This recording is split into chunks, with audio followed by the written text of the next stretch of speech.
Jason. When I turned around, there was my ex-wife with a young man. Noticing my gaze, my ex-wife smirked. This is my husband. She said. I'm living a much wealthier life now compared to back then. You've been fired for disciplinary reasons, so you're probably making around $1,000 a month, right? How pitiful. I was disgusted by my ex-wife's same old attitude. Yeah, right. Be happy, I said coldly and started to walk away. My name is Jason. I met my wife, Amy, at a top-tier IT company where I started working right after graduating. Back then, and even now, it has been a leading company in the industry with a heavy workload, and I was busy every day. In my third year, I was appointed as a project team leader, and my colleagues started saying I was on the fast track to promotion. Amy worked in the same department and often stayed late with me, showing concern for my busy schedule. I married Amy because I admired her caring nature, but the hectic workdays never allowed me to find solace at home. Jason, I'm sorry. I quit my job. I apologize for not discussing it with you first. She said this in a sweet voice soon after we got married. Is something wrong? I asked worriedly, sitting down next to Amy on the sofa. No, I just couldn't manage both work and housework. I looked around the room. Since our marriage, Amy had been transferred to a different department and should have been able to come home earlier than me. However, the room was cluttered with unfolded laundry and boxes of cosmetics Amy had ordered online. Amy seemed to struggle with housework, so even though I couldn't come home early due to work, I tried to take the initiative in doing household chores. Washing the dishes after meals. Running the washing machine at night and putting clothes in the dryer. Cleaning the bathroom. These were my jobs since I was the last one to take a bath. Every night, I cleaned the tub before getting out. Amy wasn't good at managing the stock of daily necessities either and often ran out of things, so I ended up managing that too. Honestly, it was tough because I got home late and had to cut down on sleep. But since Amy wasn't good at housework, it couldn't be helped. She prepared dinner, which I was very grateful for. I had heard my married female colleagues complain during breaks that cooking dinner was the hardest part of daily housework. Amy's mother, who lived nearby, also brought us side dishes sometimes. She was an excellent cook, and everything she made was delicious. So I told myself I was happy. I convinced myself of that. Still, I couldn't bring myself to look at Amy after she quit her job without consulting me. I was afraid I'd voice my fear about whether she truly loved me. This was when the cracks in our marriage started to show. Once Amy became a full-time housewife, my allowance was reduced due to our budget. Amy claimed, I don't need an allowance since I'm not working. I'll just ask for money when I need it. However, many things didn't sit right with me. While I was at work, Amy would go out for extravagant lunches with her friends or buy clothes. In contrast, I had to limit my lunch to $5 in the cafeteria to stay within my allowance. I wanted to join my colleagues at restaurants occasionally, but I couldn't afford it. The long work hours had me at my breaking point both mentally and physically. Even when I got home, there were household chores waiting for me. My eyes always hurt, and my eyelids felt heavy. Despite that, I have had trouble sleeping lately. The sources of my stress extended beyond Amy to her parents as well. During lunch break, as I was eating a sandwich I bought from the cafeteria at my desk, my personal phone rang. It was the number of Amy's mother. My head started aching immediately. I washed down the sandwich with some tea and picked up the phone. I stood in a corner of the hallway where no one could see me, took a deep breath, and answered the call. It's about the bathroom renovation. I was exhausted by Amy's mother starting the conversation so bluntly without any greeting. I'm sorry, but I'm at work right now. Amy is home, so could you call her instead? What are you talking about? You're the one paying, right? The contractor called to say the payment is due by tomorrow, so I needed to tell you quickly. I gave the invoice to Amy when she came home. Thanks. What? Didn't you just say it was for the toilet renovation? Oh, that's separate. This is different. Amy told me you're getting a bonus next month, right? Your company is big, so this should be fine. Anyway, thanks. Wait. Hold on a sec. The call abruptly ended. It felt like no matter how hard I worked, the money was being drained away. I felt a deep sense of emptiness about my uncontrollable life. I let out a big sigh. I felt a gaze and looked up to see a woman peeking out awkwardly from the door leading to the emergency stairs. She had apparently overheard my conversation. Was that your mother-in-law again? Her shoulder-length straight hair swayed gently. This wasn't the first time we had run into each other here. She often found me making phone calls in the hallway and always looked sheepish as she spoke to me. Her name was Emma. Although she was in a different department, she was a colleague and 2 years my junior, working as a programmer at our company. Through our numerous conversations, I learned this about her. I also discovered that Emma had a rather unique hobby. She loved looking at art museums, not for the art, but for the buildings themselves. She told me once that her family ran a real estate business, which sparked her interest in architecture from a young age. I said, "I'm beat," forcing a smile. Emma looked at me intently with her big eyes. You don't look well. Are you sure you're okay? I'm worried you'll collapse. Are you just pretending to be fine? I'm fine, really, I replied, waving my hand dismissively. I'm okay, really. It's nothing. Emma's eyes wavered. Are you just telling yourself it's nothing? Her words struck a chord with me. Still, all I could say was, I'm fine. I had to, or I wouldn't be able to cope with the mounting fatigue and stress.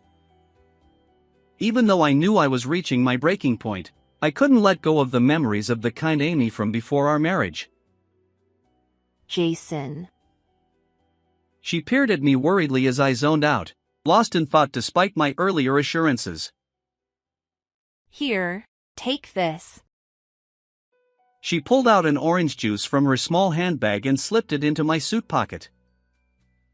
Vitamin C is good for stress, she said with a bright smile. Then, noticing that lunch break was nearly over, she added, Oh, it's almost time. And quickly walked away. I couldn't help but laugh, feeling a bit relieved. Holding the orange juice Emma had given me, I walked down the hallway with a light step. However, as soon as I returned to my desk, I sensed something was wrong. The atmosphere in the department was tense. The section chief had a serious expression as he spoke on the phone. The entire floor was buzzing, with everyone moving around busily. The section chief hung up the phone and our eyes met. His glare made me realize I must have done something wrong. Jason, come here for a moment. As he called out to me, all my colleagues turned to look at me at once. They whispered among themselves, clearly curious about what was happening. My face turned as white as a sheet, and I stumbled over to the section chief. An unusual tension filled the floor. This is the system you designed, isn't it, Jason? He pointed to the system design document for the restaurant loyalty card membership system. Yes, it's the new system we implemented last month. 40 million customer records have been leaked. He interrupted my words with this bombshell. What? From what I heard from the team members, the system's vulnerabilities were pointed out, but you delivered it without fixing them. Is that true? They're saying you prioritize progress. And you're the one who created the attached documents for this approval, right? He thrust a pile of documents in front of me. It was true, I had made them. I had also supposedly fixed the system vulnerabilities. Had another vulnerability been found? I hadn't heard anything about it. Or had I really missed it? My exhausted brain raced with thoughts, trying to piece everything together. Seeing me at a loss for words, the section chief misunderstood and thought I was responsible. Be prepared for appropriate disciplinary action, he said sternly. In the end, I was held responsible as the team leader and was dismissed for misconduct. Sorry, we can't back you up, they said. But no one tried to overturn the decision that it was solely my fault. I tried to understand that everyone was desperately trying to protect themselves, but I was deeply disappointed with the company and accepted the dismissal. When I got home and told my wife, Amy, she fell silent. Amy? I called out, and she glared at me. I'm divorcing you. Wait. I'll find another job. Another job? What company would hire someone who was dismissed for misconduct? I married you because you were on the fast track at a major corporation. I got a job there as a temp just to marry a promising man. My dream was to be a stay-at-home wife. Dismissed for misconduct? You fool. Are you an idiot?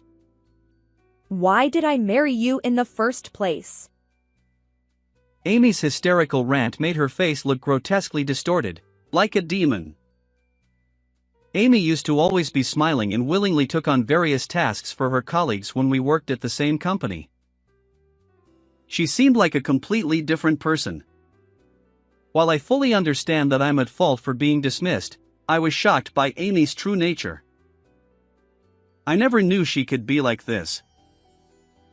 Fine. Let's get a divorce, I said. I'll get plenty of compensation. And you'll pay for the renovation of my parents' house, okay? That'll be included in the compensation. With that, she threw the invoice that had been on the dining table at me. I picked up the fallen invoice from the floor. I felt a wave of exhaustion wash over me. That very day, Amy went back to her parents' house. Later, divorce papers and a compensation claim were sent by mail, and I stamped the divorce papers alone in the now empty room. We bought this house when we got married. It was in my name, so technically, I could choose to continue living here. But it was too big for just me. I decided to put it up for sale and split the money. It seemed Amy just wanted the money and had no intention of doing anything else. I realized how difficult it was to have an amicable divorce. As I searched online for a real estate agent to sell the house, I remembered that my colleague Emma's family runs a real estate agency. I thought it might be easier to handle the sale process with someone familiar with the situation of my divorce. So, I emailed Emma. I received a quick reply from Emma. She was sympathetic and offered to help. We arranged to visit her family's real estate company together on Sunday. Emma's parents' real estate agency was a well-known major company. Thanks to Emma subtly mentioning to them that I was going through a divorce and wanted to sell the house, the process went smoothly without delving too much into the reasons for selling. Then, unexpectedly, I received a surprising offer. I've heard a lot from Emma. Finding a new job must be tough. If you're interested, how about working with us?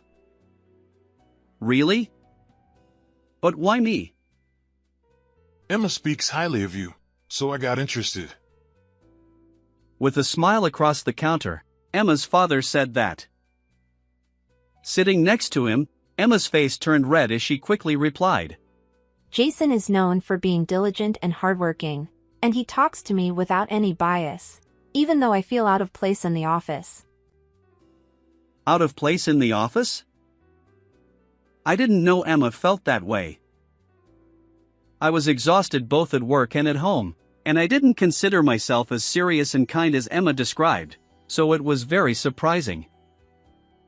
Anyway, I was grateful that there were people willing to hire someone like me. Without hesitation, I accepted the offer.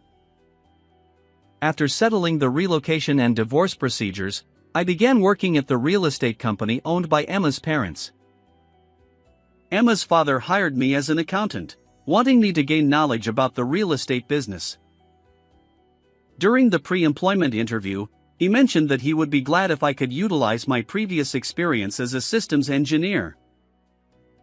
My background in economics from university and my acquisition of financial accounting and reporting during my student days proved to be helpful. Although Emma's parents' real estate company was a major player, there was no department that perfectly matched my background in IT, as they outsourced their IT department. Still, I constantly strive to integrate my knowledge of real estate and IT to meet Emma's father's expectations. Even though I was hired with Emma's recommendation, I wanted to be recognized as someone who could contribute to the company effectively. I wanted to prove that through sincere and diligent work, I could achieve recognition and rewards.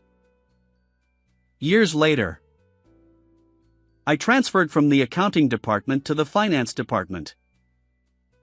Within the finance department, I worked in a specialized unit called the IT Strategy Consulting Team. Since joining this company, I've been thinking constantly. After much deliberation, I came to the conclusion that to contribute to the company while leveraging my knowledge of IT and learning about business management in the real estate industry, I needed to become an IT consultant. As I diligently studied every day, I gradually became able to voice my opinions to Emma's father, even as an IT consultant. My suggestions started to be adopted little by little, leading to cost savings in the outsourced IT department. I was entrusted with detailed tasks such as cost-benefit analysis of the new real estate management system and developing specific implementation schedules. And through my work, I earned the trust of Emma's father. This was the result of my sincere and diligent approach to work. The IT Strategy Consulting Team was formed based on my efforts. I was grateful to Emma's father. Despite my past dismissal, he evaluated my work since I joined here. Emma's mother also welcomed me, rather than opposing my joining the company. I was also grateful to Emma. With her cheerful and sincere remarks, she lightened my serious thoughts. Now, Emma has become an irreplaceable presence in my life. Some of my friends who spent student days together stayed by my side, and we would occasionally go out for drinks together. One of my friends got a job at a TV company and sometimes invited me to appear as an expert on segments about real estate XIT on their programs. Later, my serious approach to commentary became a topic of interest, and I started receiving offers from various shows. I was grateful for that. I was surrounded by warm-hearted people. Of course, there were those who criticized my dismissal, but instead of getting caught up in that, I focused on the kind people around me. I owed this perspective to Emma. I want to repay the kindness I've received so far. To give back a little, I invited Emma and her parents to a French restaurant to enjoy a leisurely meal. Oh my, what a beautiful building. Emma's mother, who looked just like Emma, gazed in admiration at the restaurant's exterior as soon as we arrived. Mom! Hurry up! Jason is treating us to a delicious meal. With Emma urging us, we stepped inside the restaurant. We were shown to a private room and enjoyed the full-course French meal I had reserved. The dishes included soup made with fresh shellfish, meat, and appetizers using seasonal vegetables. The dessert was mango sorbet with fruit pieces, which had just the right amount of sweetness and a refreshing taste.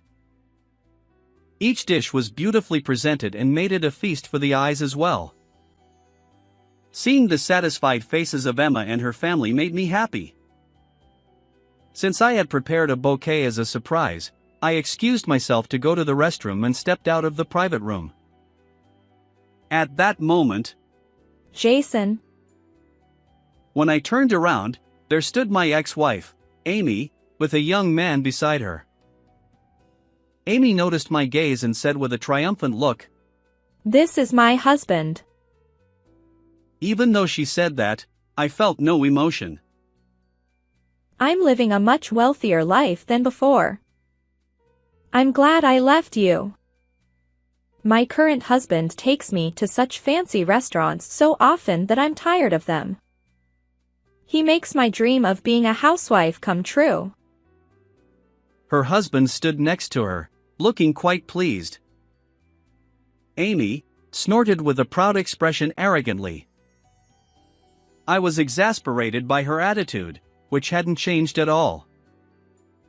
Nonetheless, Amy continued to babble on. Still, I never expected to run into you in a place like this. Are you sure you're not overextending yourself by coming to a high-end restaurant, Jason? I mean, you're probably making at most $1,000 a month from your part-time job, right? Poor thing. I realized it would be difficult for Amy to understand that if we worked diligently and sincerely, there were people who would recognize and appreciate our efforts. Of course, I had no intention of making her understand. Yeah, you're right. Be happy, I said coldly, and tried to walk away. You have to say it properly. I heard Emma's voice from behind me. She had come to find me, worried because I hadn't returned for a while. Emma was staring at Amy with eyes burning with anger. Jason is a wonderful person with an honest character who works diligently and sincerely. He's indispensable to my parents' company. And to me as well.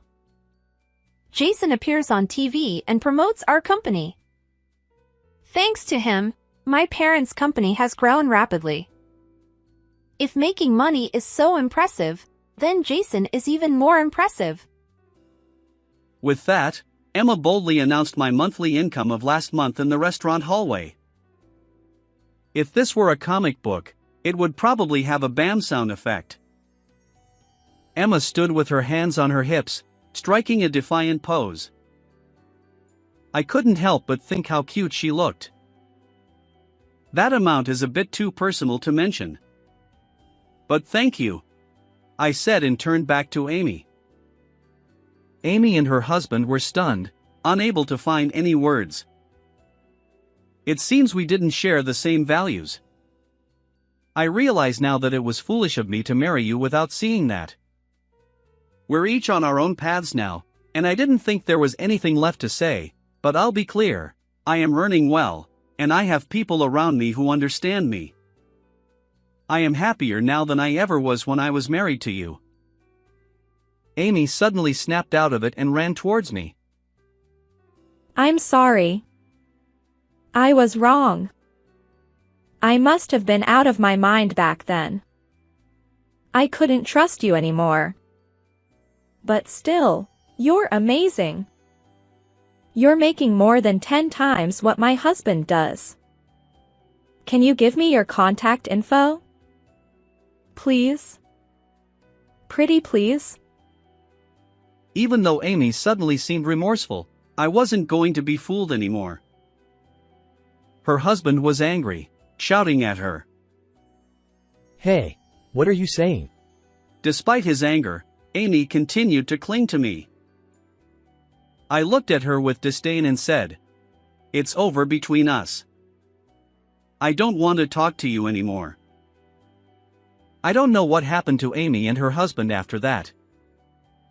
But seeing the situation, it was not hard to imagine that things wouldn't go well between them now that her true nature was revealed. Emma and I returned to her parents, and I successfully presented them with the bouquet of appreciation. Her parents were genuinely delighted to receive it. Thank you. This may be a bit forward, but we would be very happy if you considered marrying Emma. We won't interfere in your relationship, but seeing you two together, you make such a lovely couple. I love Emma. Marrying her would make me very happy. But as you know, I have a divorce history. I feel guilty about that, given that this would be Emma's first marriage. I glanced at Emma, who was sitting next to me. Her parents' words made me blurt out the feelings I had kept hidden in my heart. My heart was pounding. Emma was facing forward, looking like she was about to cry. I couldn't read her expression, which made me anxious. Oh my, you two haven't even started dating yet? We'll leave now, so you two can talk. After Emma's parents left, I tried to speak to her. Both of us simultaneously said, Emma, her face red and her eyes teary, said, You go first. "Well, then." Emma interrupted. Wait! Actually, let me go first. With her eyes tightly shut, she declared loudly, Jason, I love you. Please marry me. "Wow, Emma, on the verge of tears, cried out. Oh no. Is that a no? Her expression was so endearing and funny that I was filled with the urge to hug her. No, no, no. Sorry. It's just that you said it first, and it caught me off guard. Oh, I see. Emma said and got relieved with a smile. I cleared my throat and straightened up. Emma, will you marry me? Yes. On a sunny Sunday, we held our wedding.